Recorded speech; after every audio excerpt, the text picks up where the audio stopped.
ಅದೆಷ್ಟೋ ನದಿಗಳು ಹರಿದು ಸಾಗರದ ಗಮ್ಯಸ್ಥಾನವನ್ನು ಸೇರುತ್ತದೆ. ಹಾಗೆಂದು ಸಾಗರವು ಯಾವಾಗಲೂ ಬೇರೆ ಮೀರಿ ಇಲ್ಲ. ಮಾತ್ರವಲ್ಲ, ಬೇರಿನಲ್ಲಿ ಕಹಿ, ಮಾವಿನಲ್ಲಿ ಸಿಹಿ, ಮಲ್ಲಿಗೆಯಲ್ಲಿ ಕಂಪು, ಕೋಗಿಲೆಯ ಕಂಠದಲ್ಲಿ ಇಂಪು, ಇವನ್ನೆಲ್ಲ ಕೊಟ್ಟವರು ಯಾರು ಎನ್ನುವಂತಹ ಪ್ರಶ್ನೆಗೆ ರಾಜ್ಯರಾಡಿದ್ದೇ ಭಗವಂತ ಪರಮಾತ್ಮ ಎನ್ನುವ ಹಾಗೆ ಆ ಭಗವಂತರೇ ನಾವಾಗಿ ಪ್ರಪಂಚವನ್ನು ನಿಯಂತ್ರಿಸುತ್ತಾ ಇದ್ದೇವೆ. ಧರ್ಮ ಕರ್ಮದ ಚಿತ್ರಸೇರಿ ಬಿದ್ದ ಪ್ರಪಂಚಕ್ಕೆ ಧರ್ಮದ ದೀಕ್ಷೆಯನ್ನಿದ್ದು ಸಕಲರು ಧರ್ಮದಿಂದಲೇ ನಡೆದುಕೊಳ್ಳಬೇಕು ಎನ್ನುವುದರ ಅರ್ಥ ಕಡೆಗೆ ನಾವು ಮನ ಮಾಡಿದೆವು. ಸ್ವಾಮಿ ಪ್ರಾಣೇಶ್ವರಿ ಆದಿಯಲ್ಲಿ ಪ್ರಪಂಚವೇ ಜಲಮಯವಾದಾಗ ಪ್ರಣವ ಸ್ವರೂಪಿಣಿಯಾದಂತಹ ಆದಿಮಾಯಿಯಿಂದ ಮೂರು ಮೂರ್ತಿಗಳ ಜನನವಾಯಿತು.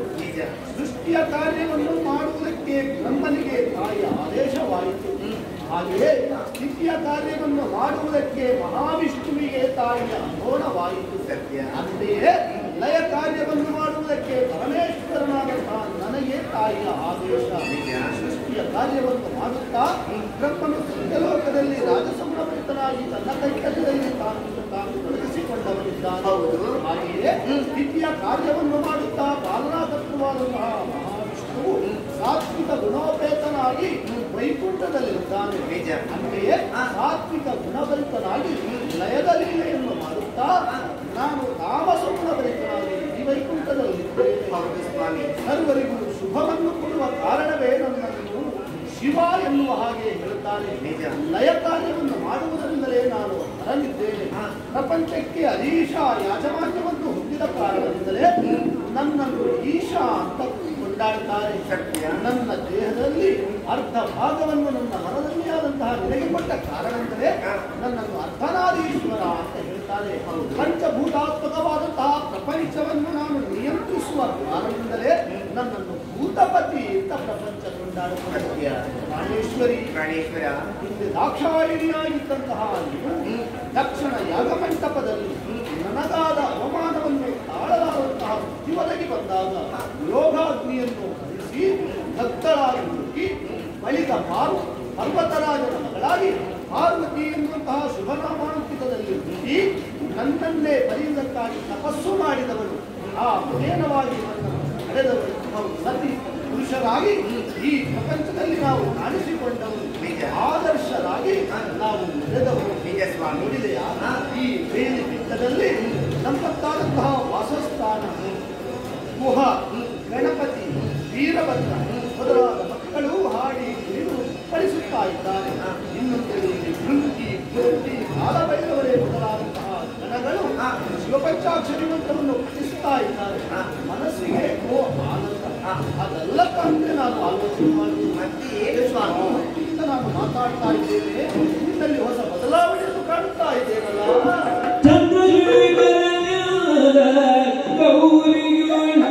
ಇಂದು ನೀ ಭಕ್ತವರು ತಾರದೆ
Yeah.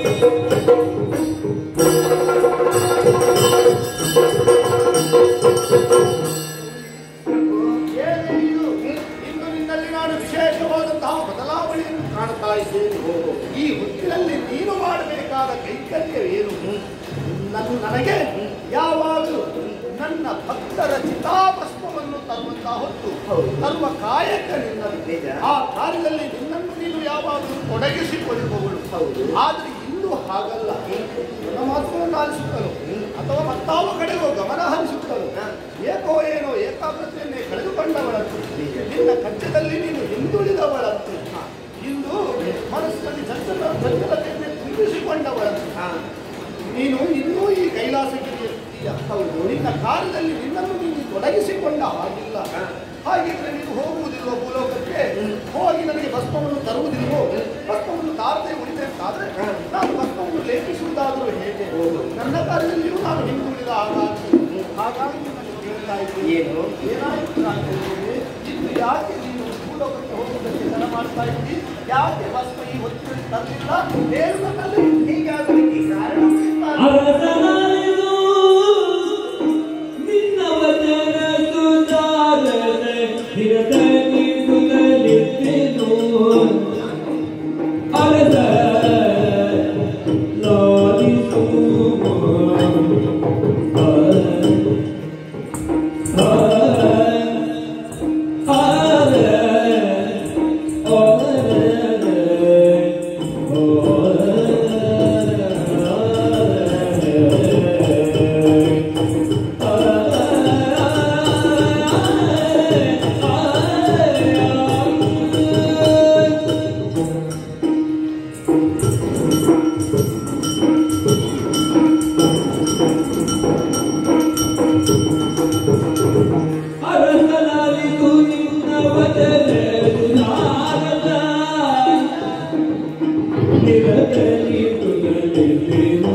ಸಕಾಲದಲ್ಲಿ ನನ್ನನ್ನು ಎಚ್ಚರಿಸಿದವರು ನೀವು. ಈ ರಾಜ್ಯದಾತ್ರಿಯಲ್ಲಿ ನಿಮ್ಮ ಜೊತೆಗೆ ನಾನು ಇರುವಂತಹ ಸಂದರ್ಭದಲ್ಲಿ ಈ ಕೈಲಾಸದ ವಿಶೇಷತೆಯನ್ನು ವರ್ಣಿಸ್ತಾ ಇದ್ದೀನಿ. ಕೇಳುವುದಕ್ಕೆ ರಮಣೀಯವಾಗಿ ಗೋಚರವಾಗ್ತಾ ಇದೆ ಈ ಬೆಳ್ಳಿ ಬೆಟ್ಟ ನೋಡು. ಸತ್ಯ ಸ್ವಾಮಿ, ನೀವಾಡುವಂತಹ ಮಾತುಗಳನ್ನು ಕೇಳುವುದಕ್ಕೆ ಕರ್ಣಾನಂದಕರವೇ ಸರಿ. ಇದು ನಾನು ಮೊದಲಾಡುವುದಲ್ವಲ್ಲ. ಅಲ್ಲ, ಆದರೆ ಇಂದಿನ ದಿವಸ ಆಡುವುದನ್ನು ಕೇಳುವುದಕ್ಕೆ ಸಂತೋಷವಾಗುವುದು ಸ್ವಾಮಿ. ನಾನು ಮಾಡುವಂತಹ ಕೆಲಸದಲ್ಲಿ ನಾನು ಹಿಂದೆ ಉಳಿದಿದ್ದೇನೆ ಎಂಬುದಾಗಿ ನೀವು ನನ್ನ ಎಚ್ಚರಿಸ್ತಾ ಇದ್ದೀರಿ. ಮುಖ್ಯ ವಿಷಯ ನಾನು ಮಾಡಿದ ತಪ್ಪು ಸ್ವಾಮಿ. ಇನ್ನು ತಡ ಮಾಡುವುದಿಲ್ಲ. ಆದಷ್ಟು ಬೇಗ ಭೂಲೋಕಕ್ಕೆ ಹೋಗಿ ಚಿತಾಭಸ್ಮವನ್ನು ತರುವುದಕ್ಕೆ ನಾನು ತಯಾರಾಗಿದ್ದೇನೆ. ಅರ್ಥ ಆಯ್ತು ಸಾಕು. ಹಾಗೆ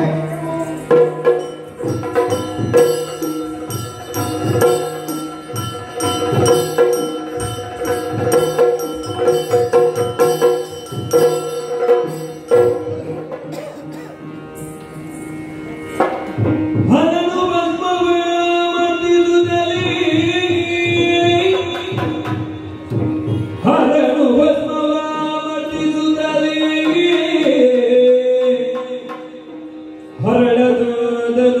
ದಕ್ಷಿಣ ಹರಳದೂರನು ಕಂಡ ದಕ್ಷಿಣ ಭರಿತ ವಿಸ್ಮಯದಿಂದ ಗೌರಿಯೊಳೊರೆದನಾಗ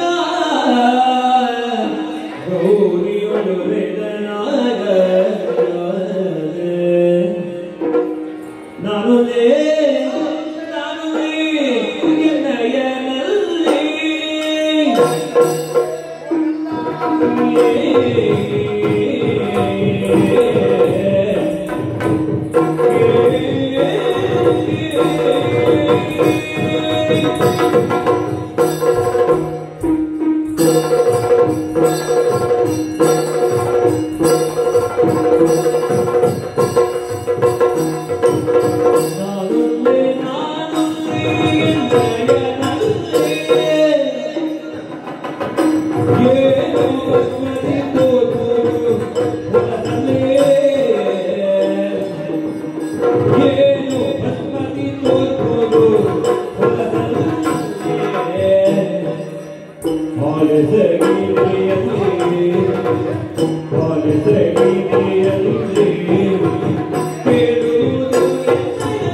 ಪ್ರಾಪಂಚಿಕರು ಭೂಮಿಯಲ್ಲಿ ಏನಾದರೂ ತಪ್ಪು ಮಾಡಿದರು ಅಂತಾದರೂ ಅವರು ಮೃಣ್ಮಯರು ಎನ್ನುವ ಕಾರಣಕ್ಕಾಗಿ ಅವರನ್ನು ಕ್ಷಮಿಸೇ ಬಿಡಬಹುದು. ಸತ್ಯ. ಆದರೆ ಅವರ ಹಾಗೆ ನೀನಲ್ಲವಲ್ಲ, ನೀನು ನನ್ನ ಸತಿ. ಹೌದು, ಕೈಲಾಸದಲ್ಲಿರುವವರು, ಎಲ್ಲರಿಗೂ ಆದರ್ಶರಾಗಿರುವವರು ನಾವು. ನೀನು ಸತಿಯಾಗಿ ನಿನ್ನ ಕೈಕರ್ಯದಲ್ಲಿ ತೊಡಗಿಸಿಕೊಂಡು ಪ್ರಪಂಚಕ್ಕೆ ಆದರ್ಶ ಸತಿಯಾಗಿ ಪತಿಯನ್ನು ಹೇಗೆ ನೋಡಿಕೊಂಡಿರಬೇಕು ಎನ್ನುವುದನ್ನು ಲೋಕಕ್ಕೆ ಪಾಠರೂಪವಾಗಿ ತೋರಿಸಿಕೊಳ್ಳಬಹುದು. ಆದರೆ ನೀನೇ ಇಂದು ಈ ಕಾರ್ಯದಲ್ಲಿ ಇರುವುದೆಯಲ್ಲ, ನಿತ್ಯವೂ ತರುತ್ತಿ ಭಸ್ಮ. ಆದರೆ ಇಂದು ತಂದಂತಹ ಭಸ್ಮದಲ್ಲಿ ಕಂಡೇ ಒಂದು ಹರಳು ಕಾಣುತ್ತಾ ಇದ್ದೇನೆ. ಹಾಗಿದ್ರೆ ಅಶುದ್ಧವಾದಂತಹ ಭಸ್ಮವನ್ನೇ ನೀನು ತಂದಿದ್ದಿ ಎನ್ನುವುದು ಸ್ಪಷ್ಟ. ಏನಾಯಿತೇನೆ ಈ ಬುದ್ಧಿ ಚಾನ್ಸಲ್ಯದಿಂದ ನೀನು ಈ ಕಾರ್ಯವನ್ನೇ ಮಾಡಿದ್ದಿ ಎನ್ನುವುದು ಅರ್ಥವಾಗುತ್ತಾ ಇದೆ. ಯಾವಾಗಲೂ ನಿಷ್ಠೆಯಿಂದ ನಿನ್ನ ಕೆಲಸವನ್ನು ಮಾಡುವವಳು ಇಂದು ನಿನ್ನ ಕೈಕರ್ಯದಲ್ಲಿ ನೀನು ಹಿಂದುಳಿದಿದ್ದಿ. ಮಾತ್ರವಲ್ಲ, ಈ ಅಶುದ್ಧವಾದಂತಹ ಭಸ್ಮವನ್ನು ನನಗೆ ನೀನು ತಂದಿದ್ದಿ. ಅಶುದ್ಧವಾದಂತಹ ಭಸ್ಮ ಲೇಪಿಸುವುದಕ್ಕೆ ಯೋಗ್ಯವೇ ಹೇಳು? ಖಂಡಿತವಾಗಿಯೂ ಇಲ್ಲ. ಹಾಗಾಗಿ ಆ ಭಸ್ಮವನ್ನು ನಾನು ಲೇಪಿಸಲಾರೆ. ಮಾತ್ರವಲ್ಲ, ಅದರಲ್ಲಿ ಬಂದಿರುವಂತಹ ಈ ಹರಳು ಇದನ್ನು ನಾನು ಈ ಕೈಲಾಸದಲ್ಲಿ ಇಟ್ಟುಕೊಳ್ಳುವವನಲ್ಲ. ಅಶುದ್ಧವಾದದ್ದು ಈ ಕೈಲಾಸದಲ್ಲಿ ಇರಕೂಡದು. ಆ ಕಾರಣಕ್ಕಾಗಿ ಈ ಕಲ್ಲನ್ನು ಹಿರಿಯಾಚೆ ಇಂತಿಂದು ಭಸ್ಮವ ಚದುರು ವಷ್ಟರುಳು ಕಾಂತಿ ಗೌರಿಯುತ ತಳೆದು ಬೀಳಿದಳು. ಕಾಂತಿ ಗೌರಿಯುತ ತಳೆದು ಬೀಳಿದಳು. ಭಸ್ಮವ ಕೆಳಗಿಡಳು ಕೆಳಗಿಡಳು. ಭಸ್ಮವ ಕೆಳಗಿಡಳು ಬಹುದು ಗಿಡುಗಳು. ಕಾಂತ ಕಾಂತ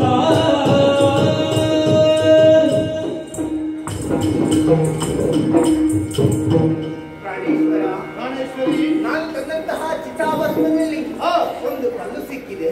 ಆ ಕಲ್ಲು ನೀವು ಎಸೆಯುತ್ತೇನೆ ಎಂಬುದಾಗಿ ಮುಂದಾಗ್ತಾ ಇದ್ದೀನಿ. ಇದು ಯೋಗ್ಯವಲ್ಲದ ಕಾರಣ.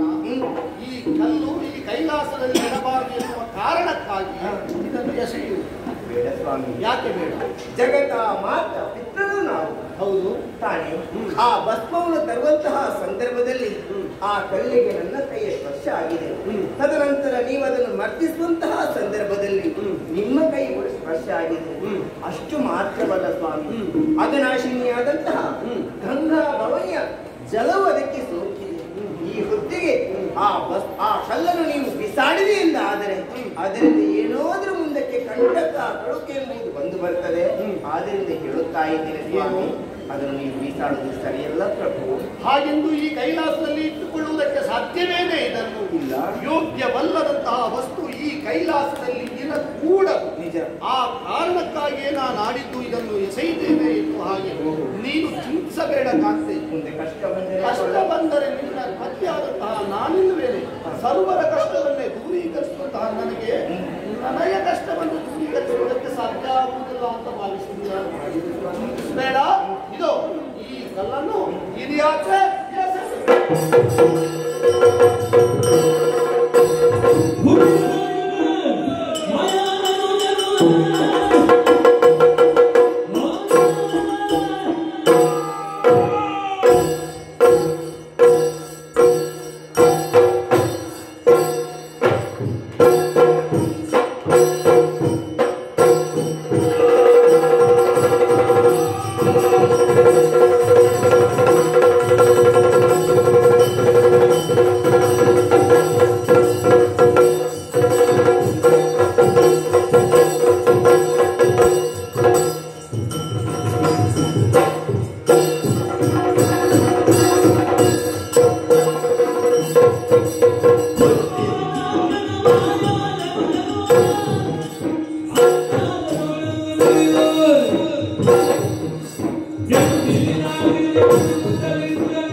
ಈ ಮಧ್ಯೆ ದೀರ್ಘದೇಹಿಯಾದಂತಹ ನಾನೋರ್ವ ಎಲ್ಲಿಂದ ಬಂದೆ, ಹೇಗೆ ಬಂದೆ ಅರ್ಥವಾಗುತ್ತಾ ಇಲ್ಲ. ಹಸಿವೆಯೂ ಹೆಚ್ಚಾಗುತ್ತಾ ಇದೆ. ಏನು ಮಾಡೋಣ ಎನ್ನುವ ಹಾಗೆ ಹಾಗೆ ಆ ಕಡೆ ನೋಡಿದ್ರೆ ಎತ್ತರವಾದಂತಹ ಪರ್ವತ. ಎಷ್ಟೋ ಮಂದಿಗಳು ಆ ಕಡೆ ಈ ಕಡೆ ಸಂಚರಿಸುತ್ತಾ ಇದ್ದಾರೆ. ಅಲ್ಲಿಗೆ ನಾನು ಹೋದ್ರೆ ಯಾರು ಎಂದು ತಿಳಿಯುವುದಕ್ಕೆ ಸಾಧ್ಯ. ನನ್ನ ಹಸಿವೆಗೆ ಆಹಾರ ಸಿಗುವುದಕ್ಕೆ ಸಾಧ್ಯ. ಏರ್ತಾರೆ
ಇದ್ದೀನಿ. ಹಸಿವೆ. ಒಟ್ಟಿನಲ್ಲಿ ನಿನ್ನ ಹಸಿವೆ ನಿವಾರಣೆ ಆಗಬೇಕಾಗುತ್ತೆ ಈ ಕಾಲಕ್ಕೆ. ಆಗಲಿ ನೋಡುವ ಹತ್ತಿರವ ಕಣ್ಣು ಮುಚ್ಚು. ಆಯ್ತಲ್ಲೇ?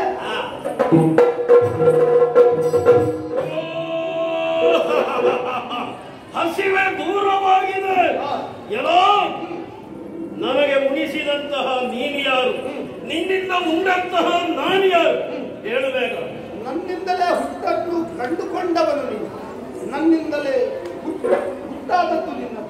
ಹಾಗೆ ನಾನು ಯಾರು ನೀನು ಯಾರು ನಿಮಗೆ ತಿಳಿಯಕ್ಕಾಗಲಿಲ್ಲ. ಹೇಳ್ತೇನೆ ಕೇಳಿ. ನಾನು ನಿನ್ನ ತಂದೆ, ನೀನು ನನ್ನ ಮಗ. ನಾನು ನಿನ್ನ ತಂದೆ, ನೀನು ನನ್ನ ಮಗ. ಹಾಗಲ್ಲ, ನಾನು ನಿನ್ನ ತಂದೆ, ನೀನು ನನ್ನ ಮಗ. ನಾನು ನಿನ್ನ ತಂದೆ, ನೀನು ನನ್ನ ಮಗ. ಹಾಗಲ್ಲ, ನಾನು ಪಿತ, ನೀನು ಸುತ. ನಾನು ಪಿತ, ನೀನು ಸುತ. ಹಾಗಲ್ವ, ನಾನು ಪಿತ, ನೀನು ಸುತ. ನಾನು ಪಿತ, ನೀನು ಸುತ. ನಾನು ಜನಕ ಅಂತ. ನಾನು ಜನಕ ಅಂತ. ನಿಮಗೆ ಎಷ್ಟು ಹೇಳಿದ್ರು ಅರ್ಥ ಆಗ್ತದೆ. ಕಾರಣ ಏನು ಗೊತ್ತೇನೆ ಕಾಣ್ತದೆ. ಇವನ ಬುದ್ಧಿ ಮತ್ತೆ ಬೆಳೆಯಲಿಲ್ಲ. ಹಾಗಿದ್ರೆ ಇವನ ಬುದ್ಧಿ ಬೆಳೆಯಬೇಕು ಅಂತಿದ್ರೆ ಇವನಿಗೆ ಜ್ಞಾನ ಬರಬೇಕು. ಜ್ಞಾನ ಬರಬೇಕು ಅಂತಿದ್ರೆ ಏನಾಗಬೇಕು? ಜ್ಞಾನೇಶ್ವರಾದಂತಹ ನಾನೇ ಇವನಿಗೆ ಜ್ಞಾನವನ್ನು ಕೊಡಬೇಕು. ನೋಡು,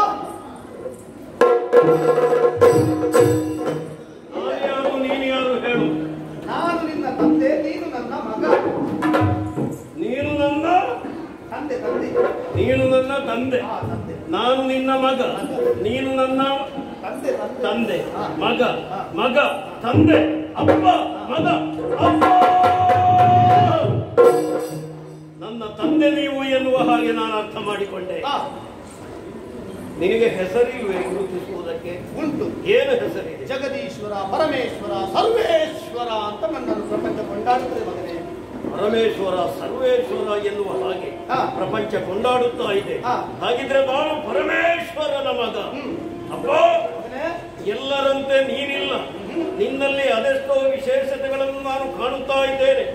ನಿನ್ನ ತಲೆಯಿಂದ ಏನೋ ಧುಮುಕುತ್ತಾ ಇದೆ. ಏನಪ್ಪ ಅದು? ಅವಳೇ ಭಾಗೀರಥಿ, ಗಂಗಾ ಭವಾನಿ. ಗಂಗೆಯನ್ನು ನಾನು ಶಿರದಲ್ಲಿ ಧರಿಸಿದ ಕಾರಣವೇ ನಾನು ಗಂಗಾಧರನಿದ್ದೇನೆ. ಗಂಗೆಯನ್ನು ಧರಿಸಿದವ ನೀನು. ನಮ್ಮಪ್ಪ ಗಂಗಸರ. ಗಂಗಾಧರ ನಾನು ಅಂತ ಹೇಳಿದ್ದು ನೀನು ಸರ ಹೇಳಿ. ಸ್ವಲ್ಪ ಹೆಚ್ಚು ಕಮ್ಮಿ ಆದರೆ ಏನಪ್ಪ? ಸ್ವಲ್ಪ ಹೆಚ್ಚು ಕಮ್ಮಿ ಆದ್ರೆ ಅರ್ಥ ಅನರ್ಥ ಆಗುತ್ತದೆ ಮಗನೇ. ಅರ್ಥ ವಿಪರೀತ ಆಗುತ್ತದೆ. ಹೌದು, ಆದ್ರೆ ಆಗ್ಲಿಕ್ಕಿಲ್ಲ. ನೀನೇನು? ಗಂಗಾಧರ. ಗಂಗಾಧರ. ನಿನ್ನ ತಲೆಯಲ್ಲಿ ಏನು ಹೊಳೆಯುತ್ತಾ ಇದೆ? ಏನಪ್ಪ ಅದು? ಅದು ಚಂದ್ರ. ಚಂದ್ರನನ್ನು ನಾನು ಧಾರಣೆ ಮಾಡಿಕೊಂಡ ಕಾರಣವೇ ನಾನು ಚಂದ್ರಚೂಡ. ನಮ್ಮಪ್ಪ ಚಂದ್ರಚೂಡ. ನಮ್ಮಪ್ಪ ಚೂಡ ಚಂದ್ರ. ಚಂದ್ರಚೂಡ ಅದು ಆ ಕಡೆ ಈ ಕಡೆ ಆದ್ರೆ ಶಬ್ದವನ್ನು ಆ ಕಡೆ ಈ ಕಡೆ ಮಾಡಬಾರ್ದು. ಮಾಡಿದ್ರೆ ಅರ್ಥಗಳೇ ಬೇರೆ. ಚಂದ್ರಚೂಡ, ಚಂದ್ರಶೇಖರ. ಅಪ್ಪ, ಪ್ರತಿಯೊಬ್ಬರ ಮುಖದಲ್ಲಿ ಎರಡೇ ಕಣ್ಣುಗಳು.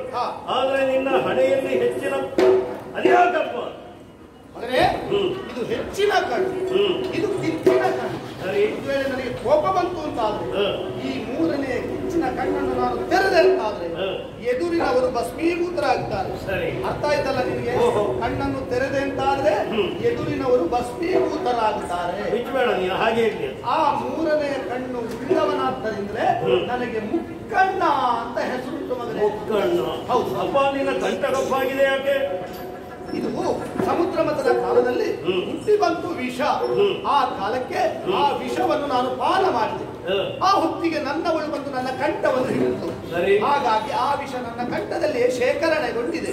ಆ ಕಾರಣದಿಂದ ಕಂಠ ಕಪ್ಪಾಗಿ ಕಾಣುತ್ತಿರುವುದು. ಇದು ಕಪ್ಪಲ್ಲ ಮಗನೇ, ಇದು ನೀಲ ಬಣ್ಣ. ಸರಿ. ಹಾಗಾಗಿ ನನಗೆ ನೀಲಕಂಠ.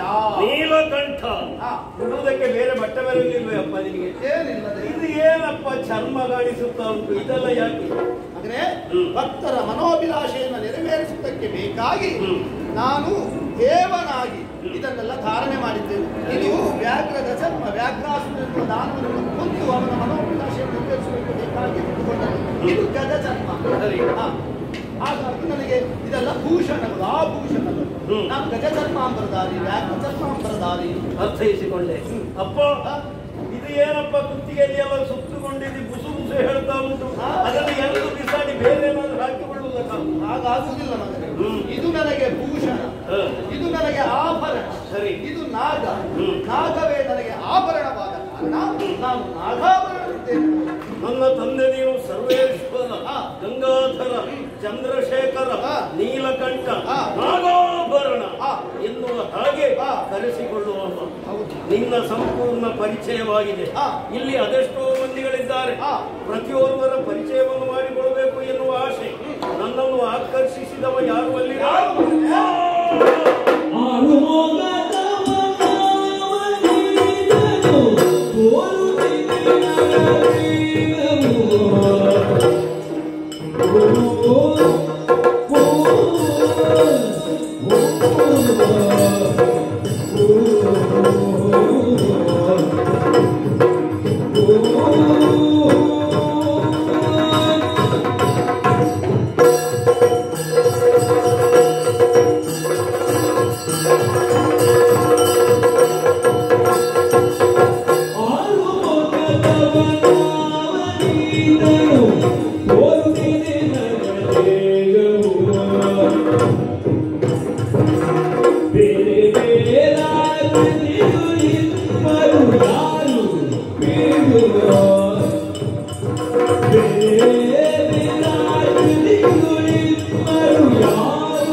ಒಂದಲ್ಲ ಎರಡಲ್ಲ 6 ಮುಖಗಳು ಅವನಿಗೆ. ಯಾರಪ್ಪ ಅವ?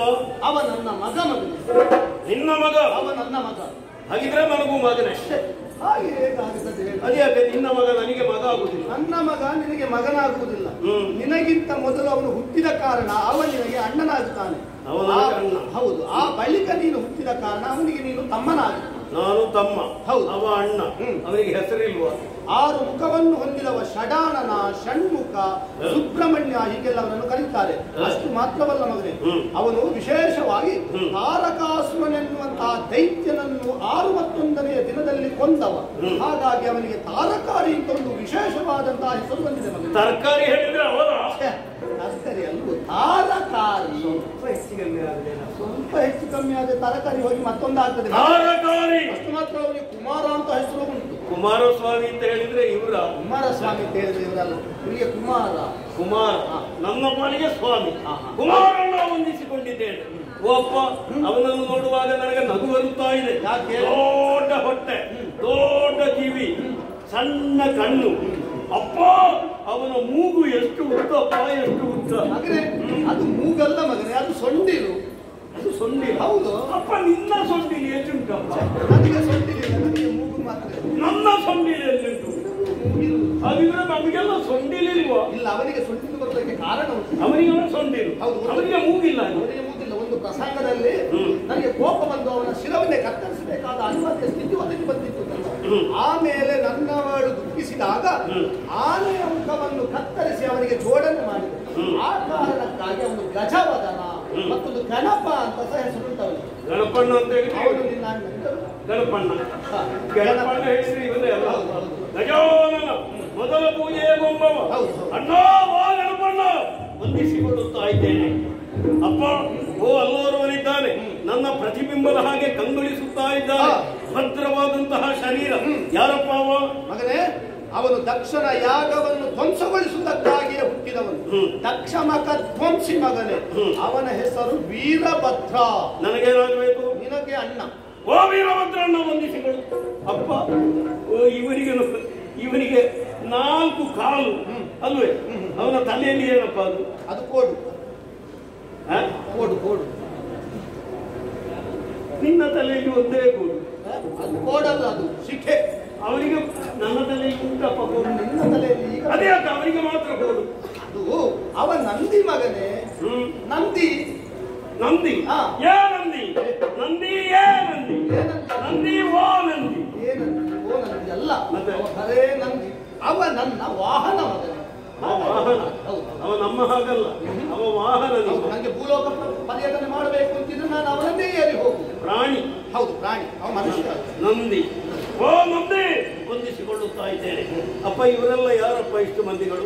ಇವರೆಲ್ಲ ನನ್ನ ಗಣಗಳು. ಭೃಂಗಿ, ಭೃಕುಟಿ, ಕಾಲಭೈರವ ಅವರೆಲ್ಲ ನನ್ನ ಗಣಗಳು, ಅಂದ್ರೆ ಹರನ ಗಣಗಳು. ಇವರೆಲ್ಲ ಹರಗಣಗಳು. ಹರನ ಗಣಗಳು? ಹೌದು ಹೌದು. ಹಾಗಿದ್ರೆ ಇವರೆಲ್ಲರೂ ಹಗರಣಗಳು. ಹಗರಣಗಳು ನೀವು ಹೇಳಿದ ಕೈಲಾಸದಲ್ಲಿ ಹಗರಣಗಳು ಉಂಟೇನೋ ತಪ್ಪಿತ. ಹಗರಣ ಹೇಗಾಗಬೇಕು? ಹರಗಣಗಳು ಆಗಬೇಕು. ಸ್ವಲ್ಪ ತಪ್ಪಿದ್ರೆ ಹಗರಣ ಆದ್ರೆ. ಹಾಗಿದ್ರೆ ಇವರೆಲ್ಲ ನಿನ್ನ ಗಣಗಳು, ಪ್ರಮುಖ ಗಣಗಳು. ಸಾಧಾರಣ ಎಲ್ಲರ ಪರಿಚಯ ಆಗಿದೆ. ಇನ್ನು ಯಾರಾದ್ರೂ ಉಳಿದಿದ್ದಾರಂತ ಒಮ್ಮೆ ನೋಡಿ ಬಿಡ್ತೇನೆ. ಇದು ಎಂತದಪ್ಪ? ಇದು ಎಲ್ಲದರ ಹಾಗಿಲ್ಲ. ನಮಗಿರುವುದು ಅಲ್ಲಿಲ್ಲ, ಅಲ್ಲಿರುವುದು ನಮಗಿಲ್ಲ. ಅದು ಎಂತದಪ್ಪ? ಎಂತದು ಅದು ಇದು ಅಂತ ಹೇಳುದು. ಮತ್ತೆ ಅವಳು ಹೆಣ್ಣು, ಅವಳು ಹೆಣ್ಣು, ಅವಳು ಹೆಣ್ಣು, ನಾವು ಗಂಡು. ಅವಳು ಹೆಣ್ಣಾದ್ದರಿಂದ ನಮ್ಮಲ್ಲಿದ್ದದ್ದು ಅಲ್ಲಿಲ್ಲ. ಅವಳು ಹೆಣ್ಣಾದ ಕಾರಣ ಅಲ್ಲಿದ್ದದ್ದು ನಮ್ಮಲ್ಲಿ. ಅವಳು ನಿಮಗೇನಾಗಬೇಕು? ಅವಳು ನನ್ನ ಹೆಂಡತಿ. ನಿಮ್ಮ ಹತ್ತಿರವೇ ಇರುವುದು? ಹೌದಪ್ಪ, ಹೆಂಡತಿ ನನ್ನ ಹತ್ತಿರವೇ ಇರುವುದು ಯಾವಾಗಲೂ. ನನ್ನ ಹೆಂಡತಿ ಅಲ್ವಾ? ಹಾಗಿದ್ರೆ ನನ್ನ ಹೆಂಡತಿ ಎಲ್ಲಿದ್ದಾಳೆ? ಕೆಲವು ಗಳಿಗೆ ಆಗಲಿಲ್ಲ. ನಿಮಗೆ ಹೆಂಡತಿ ಅದು ನಿಮಗೆ ಎಲ್ಲಿಂದ ಬಂದದ್ದು ಹೇಳಿ? ಬಂದದ್ದಲ್ಲ, ನಾನು ಕಾಲಾಂತರಕ್ಕೆ ಮದುವೆ ಆದ. ಮದುವೆ ಆದ ಅವಳನ್ನು ಮದುವೆ ಆದ ಮೇಲೆ ಅವಳು ನಿಮ್ಮ ಹತ್ತಿರ ಬಂದ. ಹೌದು ಅಪ್ಪ, ಅಂತದ್ದೇ ಒಂದು ಬೇಕು ಅಂತಾಗಿದೆ ನನಗೆ. ನನಗೊಬ್ಬ ಮದುವೆ ಆಗಬೇಕು ಬೇಗ. ಆಗ್ಲಿ ಮಗನೇ, ಈಗ ಹುಟ್ಟಿದ ತಕ್ಷಣ ಮದುವೆ ಆಗುವುದಕ್ಕೆ ಸಾಧ್ಯ ಇಲ್ಲ. ಕಾಲ ಒದಗಿ ಬರಲಿ. ಕಾಲ ಒದಗಿ ಬಂದಾಗ ಚಂದದವಳನ್ನು ನೋಡಿ ನಿನಗೆ ನಾನೇ ಮದುವೆ ಮಾಡಿಸ್ತೇನೆ. ಮದುವೆ ಮಾಡಿಸ್ತೇನೆ. ಇವಳು ನನ್ನ ಹೆಂಡತಿ, ನಿನಗೆ ತಾಯಿ. ಅಪ್ಪ, ಅವಳು ನಿನ್ನ ಹೆಂಡತಿ, ನೀನು ಅವಳಿಗೆ ಗಂಡ. ಅದು ಸರಿಯಾಗುದಿಲ್ಲ. ನೀನು ಗಂಡ, ಅವಳು ಹೆಂಡತಿ, ಅದು ಹೇಗೆ ಸರಿಯಾಗುದಿಲ್ಲ? ನೀನು ಗಂಡ ಅಂತ ಆದ್ರೆ ಅವಳು ಹೆಂಡ ಅಂತ ಆಗ್ಬೇಕು. ಅವಳು ಹೆಂಡತಿ ಅಂತ ಆದ್ರೆ ನೀನು ಗಂಡತಿ ಅಂತ ಆಗ್ಬೇಕು. ಒಂದೋ ಗಂಡತಿ ಹೆಂಡತಿ, ಅಲ್ಲದಿದ್ರೆ ಗಂಡ ಹೆಂಡ. ಇದು ಹಾಗೆಲ್ಲ ಮಾತಾಡಬಾರದು. ಅದೆಲ್ಲ ಹಿರಿಯರು ಹಾಕಿದಂತಹ ಕಟ್ಟುಕಟ್ಟಳೆಗಳು, ಪರಂಪರೆಯನ್ನು ನಾವು ಮೀರಬಾರದು ಮಗನೇ. ಹಾಗೆ ಒಟ್ಟು ಹೇಳುವುದಲ್ಲ. ಹಾಗಿದ್ರೆ ಅವಳು ನನ್ನ ಹೆಂಡತಿ, ಅವಳ ಗಂಡ ನಾನು. ಸರಿ, ಈಗ ನನಗೇನಾಗಬೇಕು? ನಿನಗೆ ತಾಯಿ ಆಗಬೇಕು. ಅಪ್ಪನ ಹೆಂಡತಿ ನನಗೆ ಅಮ್ಮ, ಅಮ್ಮ. ಅಪ್ಪನ ಹೆಂಡತಿ ನನಗೆ ಅಮ್ಮ. ನನಗೊಂದು ಸಂಶಯ. ನಾಳೆ ನನಗೆ ಹೆಂಡತಿ ಬಂದ ಮೇಲೆ ನಿಮ್ಮ ಹೆಂಡತಿ ನನಗೆ ಅಮ್ಮ, ನಾಳೆ ನನಗೊಬ್ಬಳು ಹೆಂಡತಿ ಬಂದ ಮೇಲೆ ನಿನಗೆ ಅಮ್ಮ. ಹಾಗಾಗ್ತದ? ನಿನ್ನ ಹೆಂಡತಿ ನನಗಮ್ಮ ಆದ್ರೆ ನನ್ನ ಹೆಂಡತಿ ನಿನಗೆ ಅಮ್ಮ ಆಗಬೇಡ. ಸಂಬಂಧಗಳೆಲ್ಲ ಅಷ್ಟಕ್ಕೆ ಸೀಮಿತವಾಗಿರುವುದಿಲ್ಲ ಮಗನೇ. ನನ್ನ ಹೆಂಡತಿ ನನಗೆ ಅಮ್ಮ ಆದಾಗ ನಿನ್ನ ಹೆಂಡತಿ ನನಗೆ ಅಮ್ಮ ಆಗುವುದೇಗ? ಮತ್ತೆ ನನ್ನ ಹೆಂಡತಿ ನನಗೆ ಸೊಸೆ ಆಗ್ತಾಳೆ. ಸೊಸೆ ಸೊಸೆ ಸೊಸೆ ಸೊಸೆ ಇದೆಲ್ಲ ನೆನಪಿಡುವುದಕ್ಕೆ ಎಷ್ಟು ಕಷ್ಟ ಉಂಟು. ಇದು ಮತ್ತೆ ಒತ್ತಿ ಒತ್ತಿ ಕೇಳ್ತೀನಿ, ನಿನಗೆ ಬೇಕಾಯ್ತಲ್ಲ. ನಿನ್ನ ಹೆಂಡತಿ ನನಗೆ ಅಮ್ಮ, ನನ್ನ ಹೆಂಡತಿ ನಿನಗೆ ಸೊಸೆ. ನಿನಗೆ ಬುದ್ಧಿ ಬೆಳೀಲಿಲ್ಲ, ಬುದ್ಧಿ ಬೆಳೀಲಿ, ಆಮೇಲೆ ನೋಡುವ. ಯಾಮ ಹೇಗಿದ್ಯಮ್ಮ ನೀನು? ಅಮ್ಮನಲ್ಲಿ ಮಾತನಾಡುವ ಕ್ರಮ ಹೀಗಲ್ಲ. ಹೀನನಾಗಿ ಬೆನ್ನು ಬಾಗಿಸಿ ಕರ ಜೋಡಿಸಿ ಅಮ್ಮ ನನಗೆ ಯಾಕೋ ಹೀಗೆ ವಂದಿಸಿಕೊಂಡಿದ್ದೇನೆ. ಅಪ್ಪ, ಪ್ರತಿಯೊಬ್ಬರ ಪರಿಚಯ ನನಗಾಗಿದೆ. ಎಲ್ಲ ಎದ್ದು ಹೋಗುತ್ತಾ ಇದ್ದಾರೆ. ಎಲ್ಲಿಗೆ? ಅವರವರವರ ಉದ್ಯೋಗಕ್ಕೆ ಹೋಗುತ್ತಾ ಇದ್ದಾರೆ ಮಗನೇ. ಪ್ರತಿಯೊಬ್ಬರಿಗೂ ಉದ್ಯೋಗ ಇದೆ. ಹೌದು, ಒಂದೊಂದು ಗುರುತಿಸುವುದಕ್ಕೆ ಹೆಸರು, ಮಾಡುವುದಕ್ಕೆ ಒಂದು ಉದ್ಯೋಗ. ಸದ್ಯ ತಾನೇ ನಾನು ಹುಟ್ಟಿಕೊಂಡಿದ್ದೇನೆ. ನನ್ನನ್ನು ನೀವು ಮಗ ಅಂತ ಕರೆಯಬಹುದು. ನಾನು ಹೀಗೆ ಮುಂದುವರಿಯುವಾಗ ಮೂರನೆಯವರು ನನ್ನನ್ನು ಮಗ ಅಂತ ಕರೆದ್ರೆ ನನಗೆ ಸಮಾಧಾನವಾಗಿದ್ದೆ. ಆದ ಕಾರಣ ನನ್ನನ್ನು ಗುರುತಿಸುವುದಕ್ಕೆ ನನಗೊಂದು ಹೆಸರು ಬೇಕು. ಅದೇ ರೀತಿಯಾಗಿ ಮಾಡುವುದಕ್ಕೆ ಒಂದು ಉದ್ಯೋಗ, ಆ ಮೂಲಕ ನಿಮ್ಮ ಸೇವೆ. ಈಗ ಹೆಸರಾಗಬೇಕಲ್ಲ. ನಿಮಗೆ ಹೆಸರು ಹೇಗಪ್ಪ ಅಪ್ಪ, ಈಗ ನೀನು ಭಸ್ಮದಲ್ಲಿದ್ದಂತಹ ಕಲ್ಲಿನಿಂದ ನೀನು ಹುಟ್ಟಿಕೊಂಡವು. ಸರಿ, ಹೇಗೆ ಅಪ್ಪ? ಕಲ್ಲಪ್ಪ ಅಂತ ಕಲ್ಲಪ್ಪ ಏನು ಒಳ್ಳೆದಿಲ್ಲ ಹೆಸರು.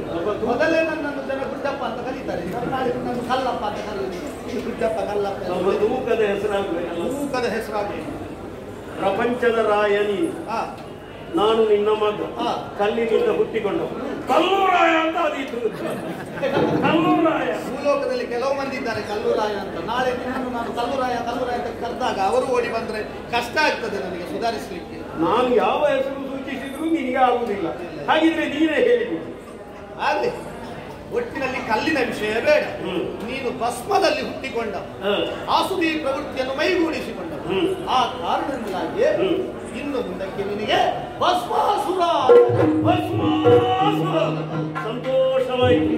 ಒಂದು ಉದ್ಯೋಗವೂ ಬೇಕು, ಆ ಮೂಲಕ ನಿಮ್ಮ ಸೇವೆ. ಉದ್ಯೋಗ ನಿನಗೆ ಏನು ಕೊಡುವುದು? ಏನು ಉದ್ಯೋಗ ಒಂದು ಉದ್ಯೋಗ, ಹೊಸದೊಂದು ಉದ್ಯೋಗ ಸೃಷ್ಟಿ ಮಾಡಿ ಕೊಡಿ. ಬೇಡ, ಹೊಸತ್ತು ಸೃಷ್ಟಿ ಮಾಡುವುದು ಬೇಡ. ಉಂಟಲ್ಲ ಉದ್ಯೋಗ ನಿನ್ನಲ್ಲೇ. ಹೌದು, ನೀವು ಯಾವಾಗಲೂ ನನಗೆ ಚಿತ್ತಾಭಸ್ಮ ತರುವುದು, ಆ ಉದ್ಯೋಗವೇ ಉಂಟಲ್ಲ. ಒಂದು ದಿವಸ ತಪ್ಪಾಗಿದೆ. ತಪ್ಪಿಗೆ ನಿನಗೆ ಸರಿಯಾದ ಶಿಕ್ಷೆ ಆಗಲೇಬೇಕು. ನಾನು ಶಿಕ್ಷೆ ಕೊಡದೇ ಇದ್ದೆ ಅಂತಾದ್ರೆ ಇಂದಿನ ಪ್ರಪಂಚ ಇದರಿಂದ ಪಾಠ ಕಲಿಯುವುದಕ್ಕೆ ಸಾಧ್ಯ ಆಗುತ್ತದೆ. ಹಾಗಾಗಿ ಪಾಠ ರೂಪವಾಗಿ ನಿನಗೆ ಶಿಕ್ಷೆ ಉಂಟು. ಏನು ಉದ್ಯೋಗಪ್ಪ? ಇವಳ ಉದ್ಯೋಗವನ್ನು ನಿನಗೆ ಕೊಡ್ತಾ ಇದ್ದೇನೆ. ಹಾಗಿದ್ರೆ ಅವರಿಗೆ ಉದ್ಯೋಗ ಇಲ್ವ? ಅವಳಿಗೆ ಉದ್ಯೋಗ ಉಂಟು. ಅವಳಿಗೆ ನನ್ನ ಬಳಿಯಲ್ಲಿರುವುದೇ ಅವಳ ಉದ್ಯೋಗ. ನಿಮಗೆ ಲಾಭ ಆಗ್ತದೆ, ಆಗಲಿ ಸಂತೋಷ. ಹಾಗಿದ್ರೆ ಭಸ್ಮ ತರುವ ಉದ್ಯೋಗ, ಭಸ್ಮ ತರುವ ಉದ್ಯೋಗ ಎಲ್ಲಿಂದ? ಒಲೆ ಬುಡದಿಂದ ತರಬೇಕಾ ಅಲ್ಲ ಸುಡುಮಣ್ಣಿನಿಂದ ತರಬೇಕು? ನೀನು ವಸುಂಧರೆಗಿಳಿಬೇಕು, ಅಂದ್ರೆ ಭೂಲೋಕಕ್ಕೆ ಇಳಿಬೇಕು. ನನ್ನ ಭಕ್ತರು ಸತ್ತಾಗ ಅವರನ್ನು ಸುಡುತ್ತಾರೆ, ಆ ಚಿತಾಭಸ್ಮವನ್ನು ನೀನು ನನಗೆ ತರಬೇಕು. ಸರಿ, ಹೇಗೆ? ಹೀಗೆ ಕೈಯಲ್ಲಿ ತರುವುದು? ವ್ಯವಸ್ಥೆಗೇನು ಕೊರತೆ ಇಲ್ಲ. ಚಿನ್ನದ ಹರಿವಾಣ. ಸರಿ, ಇನ್ನು ಸ್ವಲ್ಪ ಬಿಗಿಯಾಗಿದೆ ಬೆಳ್ಳಿಯ ಅಪ್ಪ. ಹಾಗಿದ್ರೆ ಹೋಗಿ ಬರ್ತೇನೆ, ಆಶೀರ್ವಾದ ಮಾಡಿ.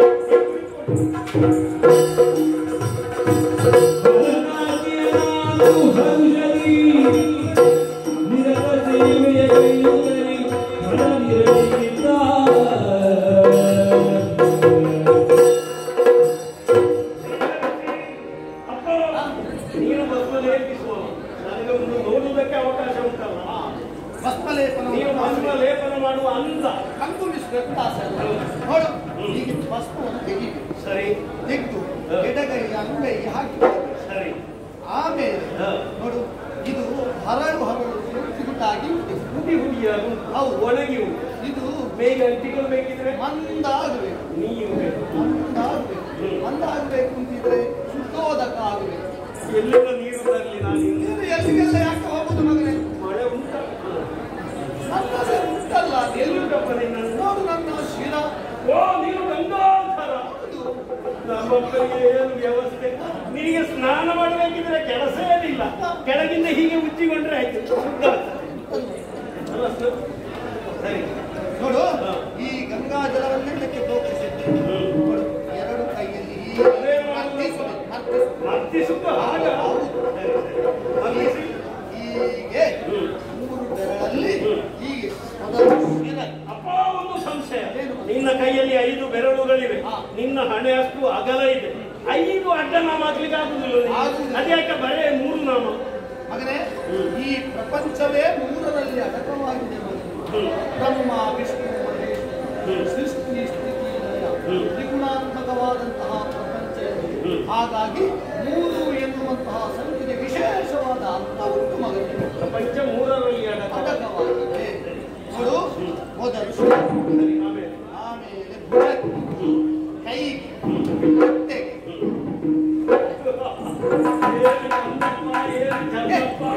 ಚಂದಪ್ಪ, ಎಷ್ಟು ಸುಂದರವಾಗಿ ಏನು ಚಂದ ಅಪ್ಪ.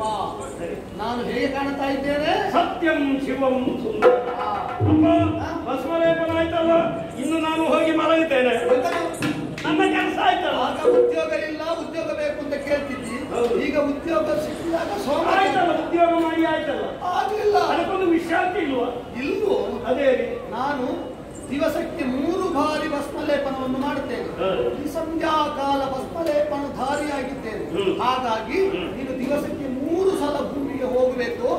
ನನ್ನ ಭಕ್ತರ ನವನವೀನವಾದಂತಹ ಭಸ್ಮ, ಬಿಸಿ ಬಿಸಿ ಭಸ್ಮವನ್ನು ನೀನು ತರಬೇಕು. 3 ಸಲ ಭೂಮಿಗೆ ಹೋಗಿ ಭಸ್ಮ ತರಬೇಕು. ಅಪ್ಪ, ಸುಮ್ಮನೆ ಶರೀರವನ್ನು ದಂಡಿಸುವುದು ಯಾಕೆ? ದೊಡ್ಡ ಒಂದು ಮೂಟೆ ಕೊಡು, ಅದರಲ್ಲಿ ತುಂಬಾ ಭಸ್ಮ ತರ್ತೇನೆ. ನಿನಗೆ ಒಂದು ವರ್ಷ. ಏನು ನೀನು ಗೊಬ್ಬರ ತರುವುದ? ಭಸ್ಮ ನನಗೆ ಹಾಗೆಲ್ಲ ನೀವು ಯಾವಾಗ ತಂದ ಭಸ್ಮ ಆಗುವುದಿಲ್ಲ. ನನಗೆ ಆ ಸತ್ತಾಗ ನನ್ನ ಭಕ್ತರು ಆ ಕೂಡಲೇ ನೀನು ಹೋಗಿ ಅಲ್ಲಿಂದ ಭಸ್ಮ ಕೊಡಬೇಕು. ಬಿಸಿ ಬಿಸಿ ನವೀನ ಭಸ್ಮ. ಪ್ರಾತಃಕಾಲ ತಂದಾಗಿದೆ, ಇನ್ನು ಮಧ್ಯಾಹ್ನ ತರಬೇಕು. ನವೀನವಾದ ಹೋಗಿ ಬರ್ತೇನೆ, ಹೋಗಿ ಬರ್ತೇನೆ.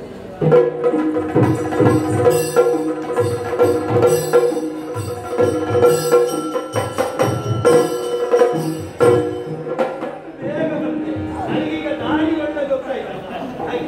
ಆಚಿಂದ ಮತ್ತೆ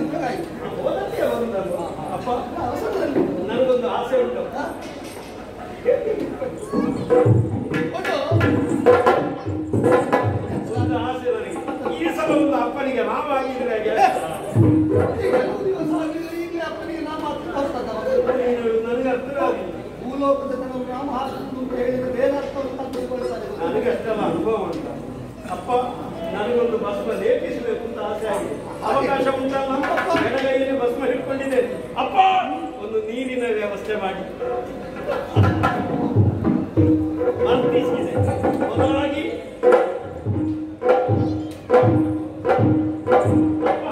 ಈ ಹರಿವಾಣದಲ್ಲಿ ತುಂಬಾ ಬಾಕಿ ಉಳಿದಿದೆ, ಅದನ್ನು ನೀವು ಹಾಳು ಮಾಡುವುದು ಯಾಕೆ? ಹಾಗಲ್ಲ ಮಗನೇ. ಹುಟ್ಟು ಅಂತ ಹೇಳಿ ಒಟ್ಟು ಹಾಳು ಮಾಡುವುದಲ್ಲ. ಇದ್ದದ್ದನ್ನು ಬೇಕಾದ ಹಾಗೆ ನಾವು ಹಾಗೆ ಉಂಟು ಅಂತ ಹಾಳು ಮಾಡುವುದಲ್ಲ. ನಾಳೆಗಿಡುವಂತ ಹೇಳಿದ್ರೆ ನಿಮಗೆ ಆಗ್ತದ? ಆಗುದಿಲ್ಲ. ಹಾಗಂತ ಹೇಳಿ ಒಟ್ಟು ನಾನು ಧರಿಸುವುದಿಲ್ಲ. ಒಟ್ಟು ನನಗೆ ಸಿಕ್ಕಿದೆ ಅಂತ ಎಲ್ಲವನ್ನು ನಾನು ಇಟ್ಟುಕೊಳ್ಳುವುದು. ಸರಿ, ಹಾಗಿದ್ರೆ ಭಸ್ಮಲೇಪನ ಮಾಡುವ ಕ್ರಮವು ನನಗೆ ಅರ್ಥ ಆಯ್ತಲ್ಲ? ಸರಿ. ಹಾಗಿದ್ರೆ ಪುನಃ ಸಂಜೆ ಹೊತ್ತು ತರಲಿ.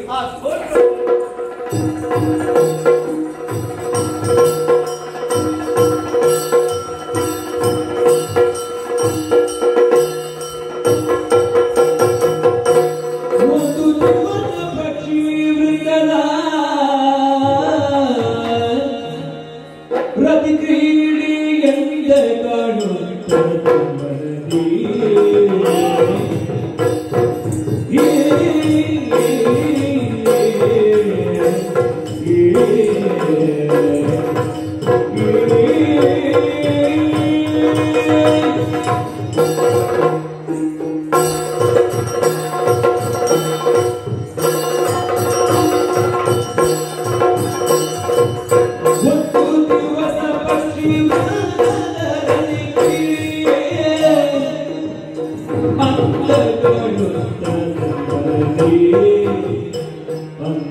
ಕಾಣುತ್ತದೆ ಮನದಿ. ನೊಂದು ಕಂದಕ್ಕನ ಕೊಳ್ಳಾಟವು, ನೊಂದು ಕಂದಕ್ಕನ ಕೊಳ್ಳಾಟವು, ಭಸ್ಮನಾದಿತ್ತು ವಿಸ್ಮಯವು.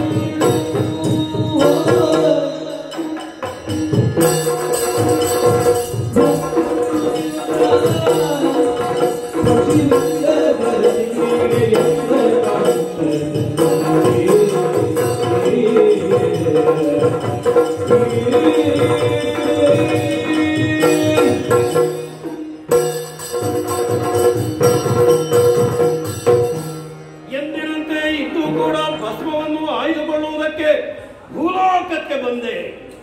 ಆದರೆ ಇಂದಿನ ದಿನ ಭೂಲೋಕ ಬಹಳ ವಿಶೇಷವಾಗಿ ಕಂಗೊಳಿಸುತ್ತಾ ಇದೆ. ಕೆಲವರನ್ನೆಲ್ಲ ಕರೆದು ಕೇಳಿದೆ, ಏನು ವಿಶೇಷ ಎನ್ನುವ ಹಾಗೆ ಹೇಳಿದ್ರಲ್ಲೋ. ವಸಂತ ಋತುವಾದ ಕಾರಣದಿಂದಲೇ ಭೂರಮೆ ಹಚ್ಚ ಹಸುರಾದಂತಹ ಸೀರೆಯನ್ನುಟ್ಟು ಮಧುಮಗಳ ಹಾಗೆ ಕಂಗೊಳಿಸುತ್ತಾ ಇದ್ದಾಳೆ. ಈ ವಸಂತ ಋತುವಿನಲ್ಲಿ ಭೂಲೋಕದ ಸೌಂದರ್ಯವನ್ನು ನೋಡಬೇಕು ಎನ್ನುವಂತಹ ಉದ್ದೇಶದಿಂದ ಸ್ವಲ್ಪ ತಿರುಗಾಟವನ್ನು ಮಾಡಿದೆ. ಅರಣ್ಯವನ್ನು ಸೇರಿದೆ. ಎತ್ತರವಾದಂತಹ ಮಾಮರವೊಂದನ್ನು ಕಂಡೆ. ಆ ಮಾಮರದ ಮೇಲೆ 2 ಗಿಳಿಗಳು, ಒಂದು ಗಂಡು ಮತ್ತೊಂದು ಹೆಣ್ಣು, ಯಾವುದೋ ಒಂದು ರೀತಿಯ ಆಟವನ್ನು ಆಡುತ್ತಾ ಇದ್ದಾರೆ. ಮತ್ತೊಂದು ಕಡೆಯಲ್ಲಿ 2 ಜಿಂಕೆಗಳು, ಅವುಗಳು ಅಷ್ಟೇ, ಒಂದು ಗಂಡು ಒಂದು ಹೆಣ್ಣು, ಆಟವನ್ನು ಆಡುತ್ತಾ ಇದ್ದಾವೆ. ಇನ್ನೊಂದು ಕಡೆಯಲ್ಲಿ ಒಂಟಿ ಸಲಗವನ್ನು ಹೆಣ್ಣಾನೆಯನ್ನು ಅಟ್ಟಿಸಿಕೊಂಡು ಹೋಗಿ ರಮಿಸುವಂತಹ ದೃಶ್ಯವನ್ನು ಕಂಡೆ.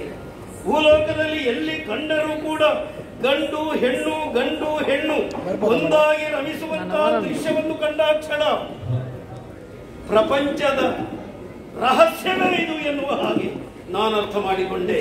ಗಂಡು ಹೆಣ್ಣಿನ ಸಮಾಗಮದಿಂದ ಮಾತ್ರ ಈ ಪ್ರಪಂಚ ಮುಂದುವರಿಯುವುದಕ್ಕೆ ಸಾಧ್ಯ ಎನ್ನುವ ಒಂದು ಸತ್ಯವನ್ನು ಮನಗಂಡಾಕ್ಷಣ ನನ್ನ ಮನದಲ್ಲಿ ಹೊಸ ಒಂದು ಆಶೆ ಹುಟ್ಟಿಕೊಂಡಿದೆ. ಹೆಣ್ಣೋರ್ವಳ ಸಾಂಗತ್ಯದ ಅಗತ್ಯ ನನಗಿದೆ ಎನ್ನುವ ಹಾಗೆ ನನ್ನ ಮನಸ್ಸು ಹೇಳುತ್ತಾ ಇದೆ. ಹಾಗಿದ್ರೆ ತಡ ಮಾಡುವುದಲ್ಲ, ಅಪ್ಪನಲ್ಲಿ ಹೇಳಿ ವ್ಯವಸ್ಥೆ ಮಾಡಿಕೊಳ್ಬೇಕಾಗಿದೆ. ಮುಂದುವರಿಯುತ್ತದೆ.